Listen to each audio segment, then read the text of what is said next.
எங்களுக்கு ஒரு சனியும் விட்டுச்சு. பல ஆண்டுகளில் அதிமுக துரோகியாக இருந்திருக்கிறோம். அது உண்மை இன்னைக்கு ப்ரூவ் பண்ணிட்டோம். அந்த ஒருங்கிணைப்புன்றது ஒரு பேர் தான் சொன்னாங்க ஒழிய, இந்த ஆரம்பத்தில் துரோகிகள் ஒருங்கிணைந்து அந்த வேலை பண்ணாத ஒழிய ஒன்றும் கட்சியை வளர்த்துறதுக்கு ஒருங்கிணைப்பு பண்ண இல்லையே. துரோகிகளும் எப்பயும் வாழ்வு கிடையாது.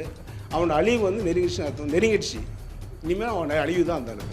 இல்லை அவனுக்கு சூடு சொரணை வெக்கம் மானம் இருந்தால் தன்மானம் இருந்தால் உடம்புல நல்ல ரத்தம் ஓடினாங்கல்ல, இவங்க போய் திமுக சேர்ந்து நல்ல தலைவர் தாய் உள்ளத்தோடு வரவேற்கிறாங்க. தாய் உள்ள இந்த எங்கடா வரவேற்க தாய் உள்ளம்னா தாய் உள்ளமா அது தாய் உள்ளமா என்ன ஒன்று உனக்கு அப்புறம் தான் தெரியும். அவன் போனது எங்கள் காலை சுற்றின பாம்பு போச்சுனான்னு சொல்லி விசிறி போட்டு வந்துட்டான். அது எங்களுக்கு ஒன்றும் அவனால் வந்து இப்போ பெரிய லாபமும் இல்லை, பெரிய இழப்பும் இல்லை. பல ஆண்டுகளில் அதிமுக துரோகியாக இருந்திருக்கிறோம். அது உண்மை இன்றைக்கி ப்ரூவ் பண்ணிட்டான். அந்த அதிமுகவுக்கு அம்மாவுக்கு ஒரு துரோகியாக இருந்தாலும் வேலை செஞ்சுருக்கிறான். பதவி சோதை அனுபவிச்சிடான். கோடி கோடியாக கொள்ளடித்தான். எத்தனையோ தொண்டர்களுடைய குடும்பத்தை அழித்தான். கட்சியினுடைய பேரை அவமானப்படுத்தினான். கட்சியை அழைக்கி நினைச்சான். கட்சியை கைப்பற்றி நினைச்சான். இன்றைக்கி வந்து வேறு வழி இல்லாத இப்போ திமுகவில் சேர்றான். அதான் அதிமுக ஒருங்கிணைக்கணும்னு சொல்லிட்டு ஒரு குழுலாம் ஆரம்பிச்சு பண்ணாரு சார். இது என்ன சார் ஆச்சு? ஒருங்கிணைப்புன்றது என்ன? எங்கே ஒருங்கிணைச்சான்? அவனுக்கு அவன் பையனை தான் ஒருங்கிணைச்சி பண்ணவனு வேலை பண்ணுங்க. அவனுங்க வேற ஒன்று இப்போ ஒருங்கிணைச்சா அவன் பையனை தான் போய் சேர்ந்துக்கிறானு திமுகவில். அங்கே போய் அவன் பையனுக்கு அவனுக்கு ஒரு சீட்டு, அவன் பையனுக்கு ஒரு சீட்டு கேட்பானுங்க. அதுதான் ஒருங்கிணைப்பு. ஒருங்கிணைப்புன்னு எவன் காட்டுங்க? யாரும் இல்லையே. ஒருங்கிணைப்புன்றது ஒன்றும் இல்லையே. அங்கே என்ன அது ஒருங்கிணைப்பு பண்ணாமல் எதை ஒருங்கிணைப்புன்னு என்ன பண்ணிட்டான் சொல்லுங்கள்? ஒருங்கிணைப்புன்றது ஒரு பேர் தான் சொன்னான் ஒழிய, இந்த ஆரம்பத்தில் துரோகிகள் ஒருங்கிணைந்து அந்த வேலை பண்ணாத ஒழிய ஒன்றும் கட்சியை வளர்த்துறதுக்கு ஒருங்கிணைப்பு பண்ண இல்லையே. இந்த கட்சி இன்றைக்கி வந்து அண்ணன் எடப்பாடியார் இல்லைனாக்கில் அந்த கட்சி ஒன்றும் சுக்குநூறாக்கிட்டு இருப்பான். அவன் கட்சியை விற்றுட்டு திமுகவுக்கு விற்றுட்டுருப்பான். விற்றுட்டு அந்தந்த இதை பாகம் போட்டு பிரித்து எடுத்துகிட்டு போயிருப்பானுங்க. இதுதான் நடந்திருக்கும். அதை வந்து அண்ணன் எடப்பாடியை வந்து ஸ்ட்ராங்காக நின்று அம்மா மேலே இருக்கிற விசுவாசத்தில், புரட்சித்தலைவர் எம்ஜிஆர் மேலே இருக்கிற விசுவாசத்தில், கட்சி மேலே இருக்கிற பாசத்தில், தொண்டர் மேலே இருக்கிற பாசத்தில் கட்சியை காப்பாற்றினார். இல்லைனா அவன் என்றைக்கே விற்றுட்டு போயிருப்பான். அம்மா இறந்த பிறகு அந்த கட்சி விற்றுட்டு சுக்குநூறாக்கிட்டு அவன் ஏன்னா ஒரு பதவியை வாங்கின்னு எங்கன்னா திமுகவில் போய் சேர்ந்து அப்பயே சேர்ந்துருப்பான். இன்றைக்கி சேர்ந்து லேட் அவன் திமுக சேர்ந்துருக்கிறது. துரோகிகளும் எப்பயும் வாழ்வு கிடையாது. அவனோட அழிவு வந்து நெருங்கிடுச்சு. இனிமேல் அவனோட அழிவு தான் அந்த அளவுக்கு. திமுக வந்து தாய் உள்ளம் கொண்டு என்னை ஏற்றுக்குச்சு அப்படின்னு சொல்கிறாரு. இதுக்கு முன்னாடி என்ன உள்ள மாஞ்சாது?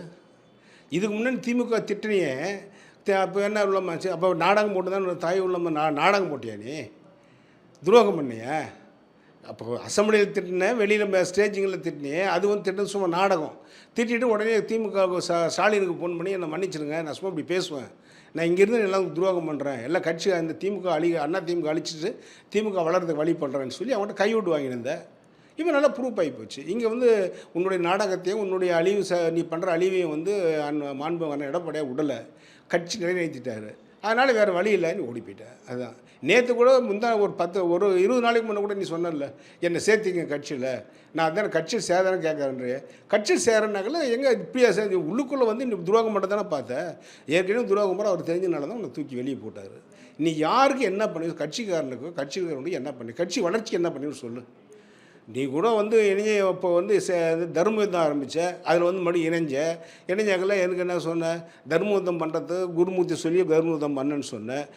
மாண்பு பாரத பிரதமர் சொல்லி வந்து சேர்ந்தேன்னு சொன்னேன். சேர்ந்து உன் சுயநலம் என்ன பண்ணிச்சு? உனக்கு கொடுத்த போட்டு நான் எடுக்க மாட்டேன், எனக்கு வந்து ஹவுசிங் போர்டு வேணும்னு சொல்லி அடம் பிடிச்சி வாங்கினேன். எதுக்கு? பணத்தை கொள்ளடிக்கிறதுக்காக. ஹவுசிங் போர்டு மினிஸ்டராக ஏற்கனவே ஒருத்தர் இருந்தார், அவரை தூக்கிட்டு உனக்கு கொடுத்தாங்க அந்த பதவியை. அப்புறம் அந்த அளவுக்கு பண்ணுற அப்போ உன்னுடைய குறிக்கோள் என்ன? கொள்ளை அடிக்கணும், கட்சி அழிக்கணும், இதுதானே உன்னுடைய குறிக்கோள். அப்புறம் இதுதான் உண்மையாகி போச்சு. இல்லைப்பா, அம்மா வந்து திமுக வந்து எதிர்த்தது அம்மா இத்தனை வருஷம் வந்து ஆட்சிக்கு வந்தாங்க. இவர் திருப்பி அதே திமுகவில் போய் இணைஞ்சிருக்காரு. இது அம்மாவுக்கு துரோகமாக எடுத்துக்கிறாங்க சார்.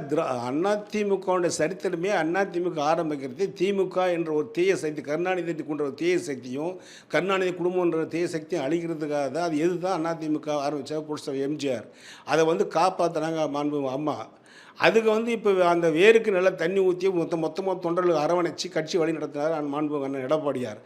அதில் நீ ஒரு ஆள் ஒரு என்னது இன்னும் சொல்ல ஒட்டுண்ணியாக வந்து சேர்ந்த அந்த ஒட்டுண்ணி அவருக்கு தெரிஞ்சு போச்சு. அம்மா பேரில் ஒட்டுண்ணி அவருக்கு தெரிஞ்சுது. ஆனால் நீ நாடகத்திலேயே உன்னுடைய நடிப்பிலேயே மாற்றின்னு வந்த. இன்றைக்கி நீ ஒட்டுண்ணின்றது உலகத்துக்கே தெரிஞ்சு போச்சு. ப்ரூவ் பண்ணிட்டல, அப்புறம் எப்படி ஒன்று விடுவாங்க? அதிமுக இனி வந்து தலையெடுத்து வர முடியாதுன்னு சொல்லி பேட்டி கொடுக்குறாரு. இந்த மாதிரி துரோகிகள்லாம் இவன்லாம் ஒரு சும்மா தூசுங்க. அதிமுக எவனும் அழிக்க நினச்சா முடிஞ்சதா? அதிமுக நெருப்பாற்றில் நின்றி வளர்ந்த கட்சி இது. தண்ணிக்கு பதில் நெருப்பாத்த தண்ணி தான் ஊற்றுனாங்க அதிமுக. அந்த வந்து அது மேலும் மேலும் வந்து பட்டு விடாமல் வேறு பட்டு விடாமல் செழித்து வளர்ந்துச்சு ஒழிய எவனாலும் எந்த கொம்பனாலும் அழிக்க முடியாது. அதிமுக எவனே வளர்ந்து பார்த்தான் இவனாம் எந்த மூளைங்க, இவன் அதிமுக என்ன பங்கு பண்ணிக்கிறான் சொல்லுங்கள். அதிமுகனுடைய எத்தனை முறை சிறைக்கு போய்ங்கிற, எத்தனை முறை அடிதடி வாங்கிக்கிறேன், எத்தனை எதிர்கட்சி போடுங்க, எத்தனை போட்ட மீட்டிங் போடு காட்டே. நீ நகராட்சி மன்ற தலைவராக தான் எப்படி வந்தியோ அது பண்ணிட்டேன் ரைட்டு. அதுக்கு உன்னை அடுத்த உன்னை யார் எம்எல்ஏ ஆக்கணும், உன்னை யார் மாவட்ட சேர்னா, உன்னை யார் அமைச்சராக்கணும், உன்னை யார் முதலமைச்சராக்கணும் சொல்லு. இல்லை ஒன்று சூடு சொரணை வெக்கம் மானம் இருந்தால் தன்மானம் இருந்தால் உடம்புல நல்ல ரத்தம் ஓடினாக்கல இவன் போய் திமுக சேர்ந்து நல்ல தலைவர் தாய் உள்ளத்தோடு வரவேற்கிறாருங்க. தாய் உள்ள எங்கடா வரவேற்கு தாய் உள்ளம்னு? தாய் உள்ளமா அது தாய் உள்ளமா என்ன உண்டு உனக்கு அப்புறம் தான் தெரியும் உனக்கு. சார் இப்போ தாவேக்காவில் இருந்த செங்கோட்டையன் இப்போ எப்படி இருக்காருன்னே தெரியலையே சார். அது மாதிரி இவரும் அந்த மாதிரி போயிடுவாங்க சார். அதிமுக ஒருத்தன் வெளியே போய் நாடகம் 2 நாளைக்கு டிவிலையும் பேப்பர் 2 நாளைக்கு ஒன்று போட்டு குத்துக்குன்னு தூக்குவான். 3ஆம் நாள் ஆளி இல்லாமல் போயிடுவான். இது எடுத்து சரித்திரத்தை எடுத்து பாருங்களேன். நீங்கள் தலைவர் காலத்திலேருந்து புரட்சி எம்ஜிஆர் காலத்திலேருந்து புரட்சி அம்மா காலத்திலேருந்து புரட்சி தமிழ் அண்ணன் எடப்பாடியார் காலத்து இன்றைக்கி வரைக்கும் அதிமுக வந்து அட்டாக் பண்ணோம், அது பண்ணோம், இது பண்ணோம், பிடிச்சிரும், அது வந்து நியாயம் இல்லை, அங்கே நேர்மை இல்லை அப்படின்னு சொல்கிறவன் 2 நாள் பேப்பருக்காரன் தூக்கி விடுவான். 3ஆவது நாள் அவன் காணாமே போயிடுவான். அவன் போய் சேர்ந்த கட்சியும் நம்பாது, மக்களும் நம்ப மாட்டான். இப்போ செங்கோட்டை போனால் செங்கோட்டை தாவேக்காரன் நம்புறானா? அவனை ஸ்டேஜிலே உட்கார வைக்கிறதில்ல. அது மாதிரி தான் உன்னை வந்து ஸ்டாலின் பண்ண போகிறாரு. உன்னை வந்து என்ன பண்ண போகிறான்? அவனை சேர்த்தே போகுது. எந்த மீட்டிங் உன்னை ஏற்ற போகிறது, உன் பேர் போட போகிறது, உன்னை ஒன்றும் பண்ண பண்ணுறேன். நீ அன்றைக்கி பேட்டில் சொல்கிறேன் என்னெல்லாம் அப்படி பழி வாங்குறாங்க, நான் என்ன பண்ண முடியும்? நான் சங்கர மடத்தில் என்ன மடத்துக்காக போக முடியும்? இப்போது மடம் கூட அந்த புனிதமான மடம் வந்து உன்னால் நீ போய் கால் வச்சுன்னா அது கெட்டு போயிடும். இவன் ஓபிஎஸ் எங்கே போய் கால் வைக்கிறான் அது அழிவு ஆமை போன மாதிரி தான் அது அழிஞ்சிடும். திமுக வந்து இவன் சும்மா இன்றைக்கி வந்து ஆட்டை கடாவுக்கு வந்து வெட்டிட்டான், அவ்வளோதான், முடிஞ்சு போச்சு அவங்க கதை. இவன் அதிமுகலாம் வலிக்கிறது யாருங்க? புரட்சி தலைவர் எம்ஜிஆர், புரட்சி தலைவி அம்மா, இன்றைக்கி புரட்சி தமிழர் அண்ணன் எடப்பாடியார், இவங்களெல்லாம் வந்து இந்த 3 பேர் வந்து கரெக்டாக வந்துட்டாங்க. இவனெல்லாம் யாருங்க? உன்னால் ஒன்றும் மக்களும் ஒன்று ஏற்றுக்க மாட்டான், தொண்டர்களும் ஒன்று ஏற்றுக்க மாட்டான், கட்சி ஒன்று அங்கீகரிக்காது. அப்படி எப்படி நீ தெரியவ? இப்போ ஓபிஎஸ் போனதை அதிமுக தொண்டர்களாக நீங்கள் எப்படி பார்க்குறீங்க? எங்களுக்கு ஒரு சனியும் விட்டுச்சு. கட்சி ஏற்கனவே கட்சி அவன் அவன் கட்சியில் இல்லை, தூக்கி போட்டாச்சு. நான் சேர்ந்துக்கிறேன்னு மக்கள் மத்தியில் ஒரு இமேஜை கிரியேட் பண்ணி பார்த்தான். மக்கள் அதை நம்பலை, கட்சிக்காரனும் அதை நம்பலை. இன்றைக்கி உன் சுயர் வந்து காட்டிட்டேன். அவன் போனது எங்கள் காலை சுற்றின பாம்பு போச்சுனான்னு சொல்லி விசிறி போட்டு வந்துட்டான். அது எங்களுக்கு ஒன்றும் அவனால் வந்து இப்போ பெரிய லாபமும் இல்லை, பெரிய இழப்பும் இல்லை. நாங்கள் வந்து கட்சியில் வச்சிங்களே அந்தால பொதுக்குழுவில் முடியல, அந்தால விதையை தூக்கி போட்டுச்சு. பொதுக்குழு தானே தூக்கி போட்டுச்சு அந்தால. அப்புறம் எப்படி அவன் என்ன கிடையாது? இதனால் அதிமுகவுக்கு எந்த பாதிப்பும் இல்லை. எந்த எல் முனையளவும் பாதிப்பு வந்து திமுகவுக்கு தான். எங்களுக்கு பாதிப்பே இல்லை. அதிமுகவுக்கு முனையளவும் பாதிப்பு இல்லை.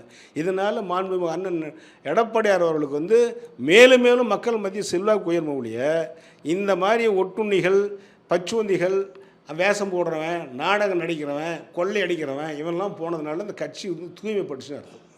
இவன் திமுக எப்பயுமே கொள்ளடிக்கிற கட்சி, தேசக்தி கட்சி திமுக. ஸோ அவங்ககிட்ட இப்போ தேசக்தி சேரும்.